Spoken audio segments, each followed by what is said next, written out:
Forgotten soldier, forgotten soldier, forgotten soldier on the balcony in Chicago.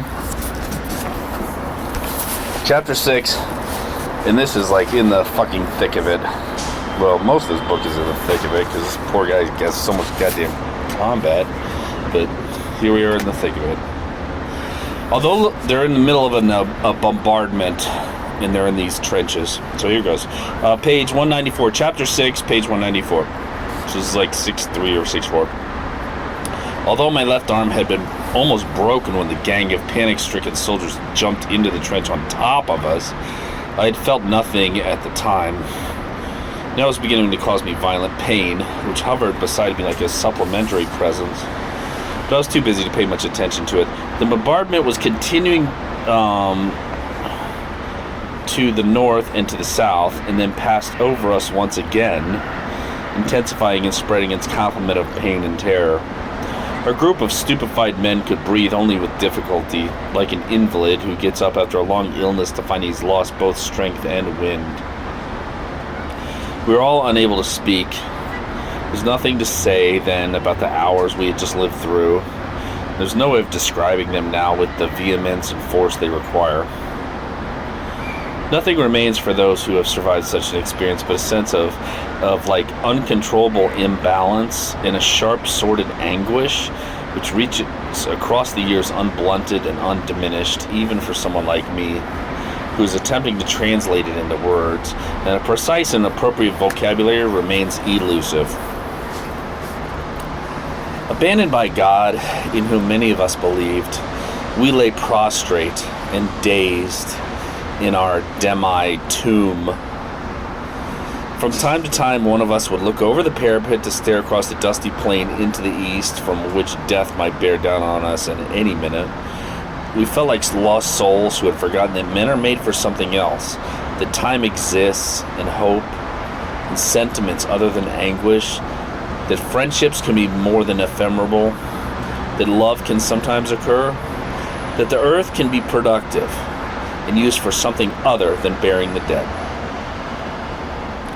We were madmen, gesturing and moving without thought or hope. Our legs and arms were numbed by hours of crowding and shoving against neighbors, living or dead, who were taking up too much room. The Stabsfeld fable, repeatedly, mechanically, that we must maintain our position. But each new series of explosions sent us plunging to the bottom of our hole. Night fell before we realized day had ended, and with darkness our terror returned. Lindbergh, whose nervous condition was alarming, had collapsed into a kind of stupor which for the moment made him oblivious of hell.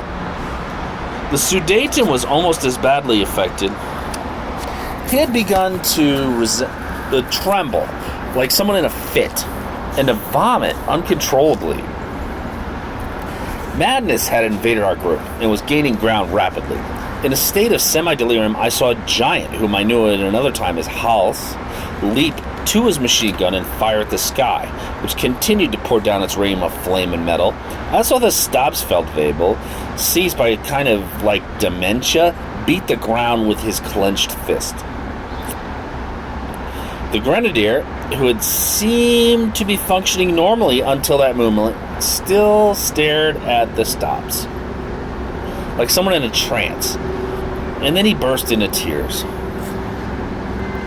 I could hear the millions of echoes ringing through the ground with an almost infernal precision, and I felt that I was going to faint. I stood up, totally unaware of what I was doing, shouting curses and obscenities at the sky. I had reached the edge of the abyss, like all my companions, and like them, I was nearly finished. My rage burned like a straw fire, consuming my last reserves of strength. My head began to swim, and I fell forward against the edge of the trench. My mouth, which was wide open, filled with dirt. I began to vomit, and I knew I wouldn't be able to stop until I had emptied myself out completely. I waded through my vomit with my trembling hands stretched out in front of me, reaching for the support of a crumbling parapet. A white flash, like an element of a nightmare, lit the darkness which had enveloped us. and kept me from losing consciousness. I slowly raised my eyes above the level of the trench wall to follow the Russian flare as it fell to the ground. During those moments, I felt strangely certain that I was at home, that none of my surroundings existed, and that the descending flare was really some sort of falling star. I remained in my stupor for a long time while the explosions continued to compress my lungs. Some men stood in one position for hours, asleep on their feet with their eyes wide open. Finally, toward midnight, everything fell silent. However, no one moved. We all felt so weakened that movement was beyond the limit of possibility. Finally, the veteran was able to make us pay attention. "Don't go to sleep, boys. This is when Ivan will attack." The stab stared at him with troubled eyes. He stood up and leaned against the trench wall. A few minutes later, his head fell forward, and he was lost in paralytic sleep. The veteran continued to exhort us, but the 6 of us who were left received his pleas with a silence as absolute as the silence of our 8 corpses. Sleep was crushing us, as the guns had not quite managed to do. If the Russians had chosen that moment to attack, they would undoubtedly have saved a great many lives on their side. Our advanced interception positions were manned only by sleepers and dead men. Although there must have been more noise from the big guns and more flares, our eyes picked up nothing for the next 4 hours. The Stabsfeldwebel was the first to wake. When we opened our eyes, we found him leaning over the Sudeten who was sleeping beside him. The Sudeten had just cried out, which must have wakened the Stabs. We felt so ground by exhaustion that every gesture made us grimace with pain. The sky once again was turning pink, and we could already see the chaos scattered across the plain. Everything was calm, and we couldn't hear a sound. We stared at the enormous space surrounding us. The horizon was almost a perfect circle, losing its line only in the hedge of woods to the north and to the southeast. We got out some tins of food and tried to eat and talk a little bit. "That's right, you should build up your strength," joked the Stabs, who was living through his last moments. "I'd be surprised if this quiet lasted." "Maybe it will, though," someone else said. "That show yesterday must have done in quite a few fellows. We might even get 2 or 3 days like this." "I doubt it," said the Stabs. "The Fuhrer has given the order to march east, and nothing can stop our troops now. The offensive will begin as soon as the sun is up." "Do you really think so?" asked Lindbergh, excited as usual when something seemed to be going our way. "Will our troops be able to knock out those damn Russian guns?" "If it starts up again," Halls muttered to me, "I'll go right off my rocker. Or be killed," I answered. "We can't expect the same luck we had yesterday." Halls stared at me as he chewed. The Stabsfeldwebel, Lindbergh, and their surviving grenadier were still talking. Halls and I traded pessimistic predictions. Only the veteran went on eating in silence, his eyes red from sleeplessness, fixed on the morning star. "You too," said the Stabs, pointing at Halls and me. "You keep your eyes open for another couple hours while the rest of us try to get some sleep. But first we have to get rid of these stiffs." He waved at the 8 mutilated corpses, which were already beginning to swarm with big blue flies. We watched the dead being stripped of their tags. For once we were not playing Undertaker's assistant. The guard duty seemed like a stroke of luck. The same curses and exclamations seemed to occur to survivors every time they deal with the remains of their slaughtered comrades. "Fuck it, this fellow weighs a ton. My God, he would have been better off they finished him right away. Look at that." And the metallic click of the identity tag slid off. Patch, he's swimming in shit. We looked away with indifference. Death had lost any dramatic importance for us. We were used to it, while the others were shifting the carry, and Halls and I continued to discuss our chances of survival. Hands and feet hurt more than other places, but aren't really serious. I wonder what happened to Olensheim. Broken arm, I heard. How's your arm? My shoulder hurts like fucking hell. Behind our backs, the others were hard at their filthy work. Heinz Feller, 1925, unmarried, parafellow. Let's see your shoulder, Hall said. Maybe you're badly hurt. I don't think so. It's just a bruise, I said, unfastening my harness. I was about to pull the cloth away from my shoulder when a roll of thunder shook the pure morning air. A second later, a hail of Russian shells fell all around us, and once again, we collapsed in terror at the bottom of our hold. My God, somebody shouted. It's starting again. Hals was moving closer to me through a shower of flying clods. He had just opened his mouth to say something when a violent explosion very near us drowned the sound of his voice. We'll never be able to hold on. We better get out. A shell fell so close to us that the gray earth wall of the trench glowed red in the light of its flames. A thick cloud of smoke enveloped us, and a cubic yards of earth fell into our holes. We could hear cries of fright and then the voices of the Stabsfeldwebel. Anyone hit? God!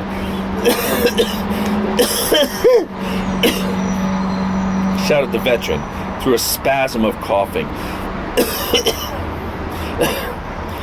Where the hell is our artillery?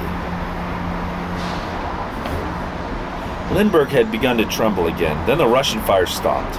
The veteran peered carefully out, and after him our 7 heads rose above the rampart. We stared at the plain, which was still scattered with trailing clouds of dust. In the distance, besides the wolves, someone was howling. They must be running short of shells, said the Stabs, grinning. Otherwise, they wouldn't have stopped so quickly. The veteran looked at him with his habitual resigned expression. I was just thinking the same about our artillery, Stabsfeldwebel. I was wondering why they weren't firing. We're preparing an offensive. That's why our side is quiet. Soon we'll see our tanks. The veteran stared at the horizon. I'm sure, the Stabs went on, that our offensive will begin again any minute now. But we were watching the veteran. His eyes were growing wider and wider, and so was his mouth, which seemed ready to howl. The Stabs had shut up too. We all followed the direction of our gunner's eyes. In the remote distance, a thin black line stretched from one end of the horizon to another, and we were moving toward us like a wave rolling toward the shore. We stood watching for a moment. The line was dense, and somehow it was like unreal. Then the veteran shouted in a voice which paralyzed us with fear. It's the Siberians! They're here! There must be 1 million of them! He gripped the butt of his FM machine gun, and a demented laugh burst through his clenched teeth. In the distance, a confused tumult of thousands of roaring voices swelled like a hurricane wind. Every man to his post! Shouted the Stabs, whose eyes remained fixed as if hypnotized on the irresistible Soviet tide. We had all picked up our guns like automatons and braced our elbows against the parapet. Hals was trembling like a leaf, and Lindbergh, his number 2 man, seemed unable to get the belt off his 7.7s. Get closer to me, Hals shouted. Get closer or I'll kill you. Lindbergh's face was quivering, as if he were about to burst into tears. The veteran wasn't shouting anymore. His gun was on the crook of his shoulder, his finger on the trigger. His teeth were clenched tight nearly enough to break. The Soviet war cry was growing continuously louder and more distinct. It was like a long shout, muffled by its great volume. We remained frozen by the danger, unable to judge its magnitude. Our stupor was too great. We were like paralyzed mice facing a large snake. Then Lindbergh broke down. He began to cry and shout and left his post, throwing himself down on the trench floor. Don't kill us! Don't kill us! We'll all be killed! Get up! Shouted the Stabs. Get back to your post or I'll shoot you right now. He dragged him to his feet, but Lindbergh has gone as limp as a rag and streaming with tears. You bastard! Shouted Hals. Get killed then. I'll take care of the damn thing myself. By now we could hear the Russian cries distinctly, a huge continuous like a "Hurrah!" Mama, I thought to myself, Mama. Ora, ora, pobjeda, muttered the veteran. Just get a little closer. The human wave was now 400 yards from us. We could also hear the throb of engines and see 3 planes high in the brightening sky. Planes, said the Sudeten, but we'd all noticed them already. Our anxious eyes left the Russian horde for a moment. The airplane engines were screaming and the planes dived down at top speed. Messerschmitts, shouted the Stabs. What guts! Hurrah! We all shouted. Hurrah for the Luftwaffe! The 3 planes were strung out over the huge Russian thrust, spraying it with death. This seemed like a signal for our mortars to open fire. They were hidden in the brush and had lengthened their range. The Spandau machine guns, which had survived the bombardment, began to fire too, while the planes dived, stimulating our troops to a feverish pitch of courage. I could feel the FM cartridges of the machine gun running through my hand at dizzying speed. One clip was empty, and we started another. Some of the big Wehrmacht guns had also opened fire, which must have had a lethal effect on the ranks of the Bolsheviks, who were charging as in the days of Napoleon. However, the human tide continued to roll toward us, making our scalps crawl. Only the weights of our helmets kept our filthy hair from standing straight up on our heads. Although the idea of death itself no longer terrified us, my eyes remained fixed on the smoking middle of the FM machine gun in the steady hands of the veteran. The trembling belt of cartridges moved forward in the machine, shaken as if by a titanic frenzy. "Prepare the grenades!" shouted the Stabs, who was firing his Luger braced on his left arm. "It's useless!" shouted the veteran even louder. "We haven't got enough ammunition. We can't stop them. Order the retreat, Stabs Feldwebel, while there's still time." Our frantic eyes moved from the lips of one man to another. The Russian cry, "Ura, pobjeda!" roared closer and closer. The men were firing from their hips as they ran, and the air shook with the rushing flight of their bullets. "You're crazy," answered the Stabs. "No one can get away from here, and our boys should be coming any minute now, so keep firing for the love of God." But the veteran had already loaded his FN machine gun and picked up the last magazine. "You're the one who's crazy. Any minute now is too late, but you go ahead and die right here if that's what you want." "No, no!" shouted the Stabs. The veteran had just jumped from the trench and was galloping toward the woods as fast as he could, bent over as he could and calling to us as he ran. He grabbed our guns in frantic haste. "Run!" shouted the Sudeten. We all followed him. For a moment we were almost mad with terror, racing through the shattered trees with our lungs on fire, while Russian bullets whistled through the air all around us. There were still 7 of us, which seemed astonishing. The Stabs had finally followed everybody else, but was still protesting and shouting, "Cowards! Shoot back! You'll all be killed! Put up a fight!" But we continued to run for the trees. "Halt!" the Stabs shouted. "Halt, you cowards!" We had just caught up with the veteran, who had stopped for a moment behind what was left of a tree. It was right beside him. "You bastard!" the Stabs yelled. "I'll report you for this!" "I know," the veteran said, gasping, almost laughing, "but I'd take one of our firing squads over Ivan's bayonets any day." We began to run again, climbing a pock-marked hillside stripped of its brush. "Aye!" howled the veteran as Russian bullets struck the earth bank with hollow thuds. "Hurry, Stabs, quick!" he shouted to our leader, who was still climbing the bank and would never complete his ascent.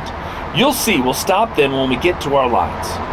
The veteran had barely finished speaking when our non-com suddenly cried out, stood up, flapping his arms in almost a comical way. Then he ran back down the little hill and collapsed, with his face pressed into the ground. "Damn Stabs," said the veteran. "I told him to hurry up." Stripped of a leader for our second time, our 8th group continued its flight through the brush, staggering under a load of weapons. "Let's stop for a second," I said. "I can't breathe." Hollis had dropped to the ground and was trying to regain his breath. Behind us we could hear guns popping and an occasional German projectile falling toward the east. "As if that would stop Ivan," said the veteran. "Hasn't anybody told them, for the love of God? Keep moving, boys. This is no time to take it easy." Thank God you were there, Hall said to the veteran, or we'd all be dead by now. Damn right, now beat it. We began to run again, despite the exhaustion which prevented us from grasping the critical importance of every single step. 3 other Lancers joined us. You really scared us, one of them said. We thought you were Bolsheviks. We came to a small clearing, which we could see at a glance was not a natural glade, but the site of one of our ammunition dumps, which must have been hit the day before by a Russian shell. We found a few fragments of a PaK 88, but everything else had been burnt. A blackened corpse was still tangled in the branches of a fallen tree, some 4 yards above the ground. Suddenly we were surrounded by a full company of soldiers ready to attack. A tall lieutenant ran to meet us. Sergeant! He said, without wasting a moment. Killed, answered the veteran, pulling himself approximately to attention.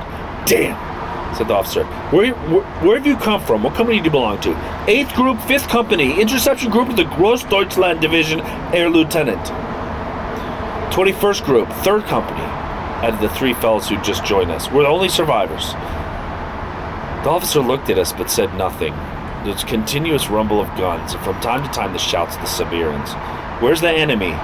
Asked the lieutenant. In front of you, Herr Lieutenant, everywhere. They just poured onto the plain. There must be several 100,000 anyway. Keep going back. We're not part of the Großdeutschland. Retouch when you run into one of your own regiments.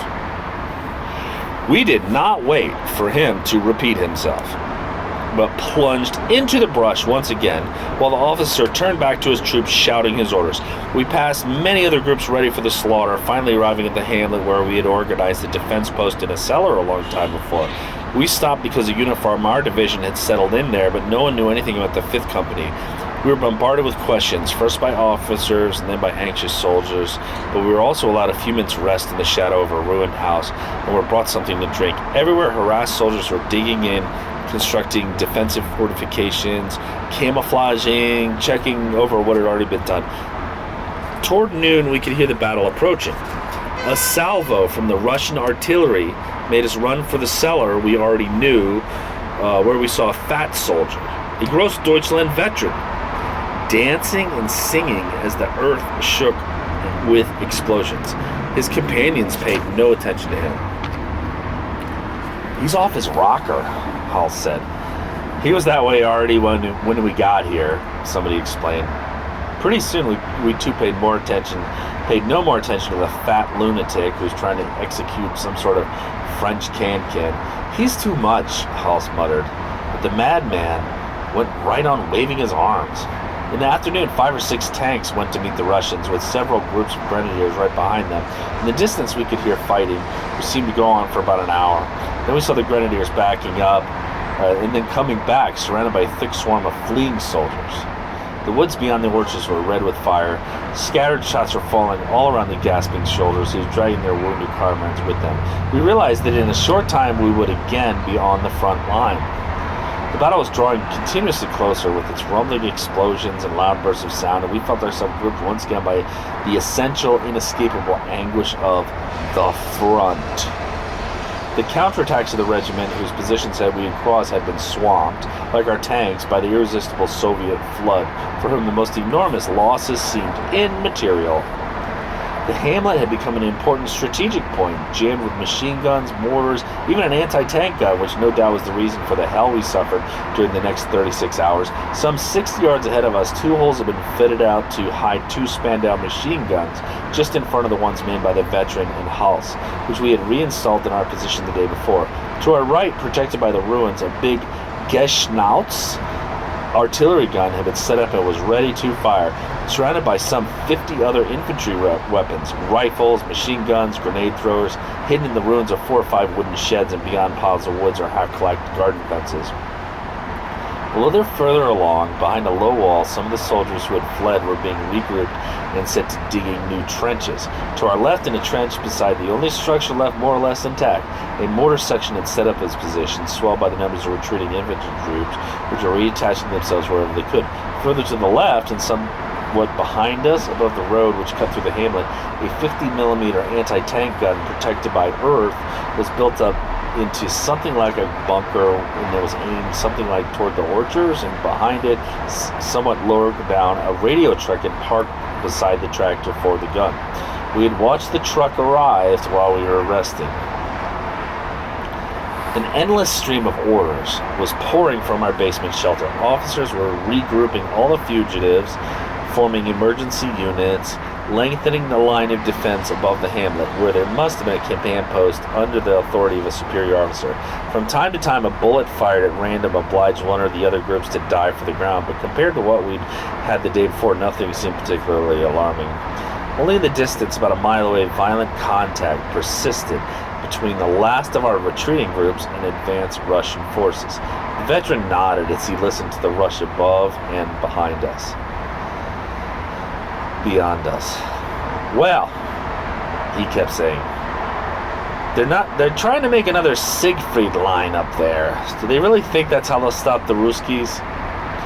You, preacher, he turned to a chaplain, ask your kind God to send us some lightning to help us out.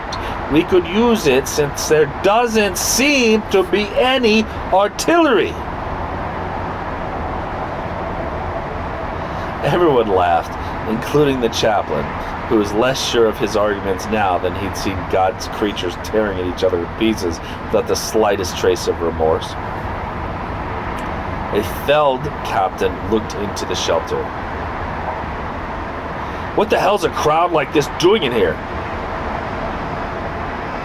Interception Group 8, 5th Company, Feldwebel, shouted the veteran, gesturing at the six of us.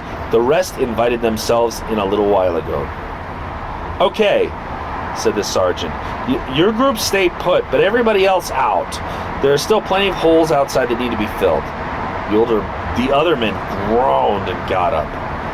Feldwebel, said the veteran, leave us a couple of extra men to help out in case some of us are killed. We've got to be able to hold this place. Okay, but before he was able to point to anyone, the fat lunatic who'd been dancing when we arrived proposed himself. I was a machine gunner outside Moscow, Herr Feldwebel, and nobody criticized my performance. You stay then, and that fellow over there. The rest come with me. So our group was enlarged by the fat man, whom we nicknamed French Can-Can, and a thin, gloomy-looking character. I beg your pardon, French Can-Can said to us. I hope you'll forgive me for encumbering you with my voluminous presence. You must see that digging a foxhole big enough to take me would take a lot of work. He began to talk, enlarging on anything that came into his head. From time to time, an explosion made him fall silent, blinking his little pig eyes. But as soon as the danger was past, he would start talking again, more louder than ever.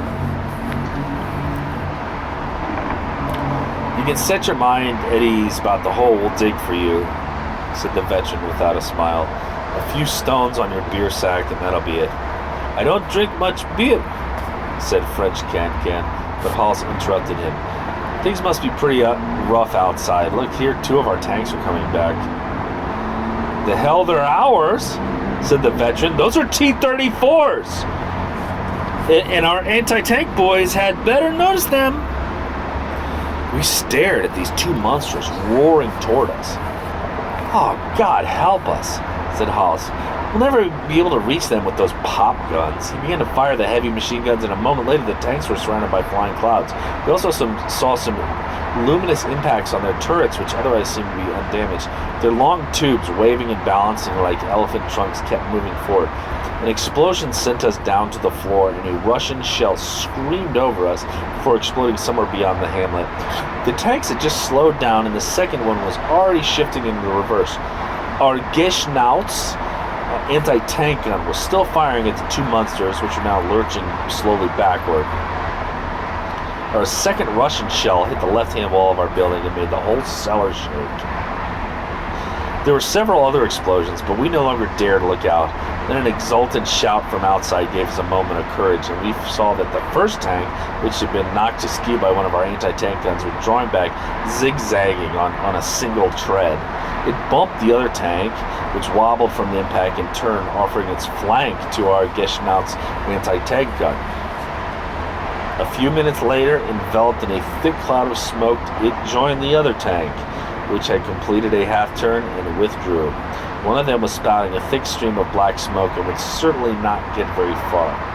We could hear all of our men cheering. "You see that, boys? That's how to make Ivan run."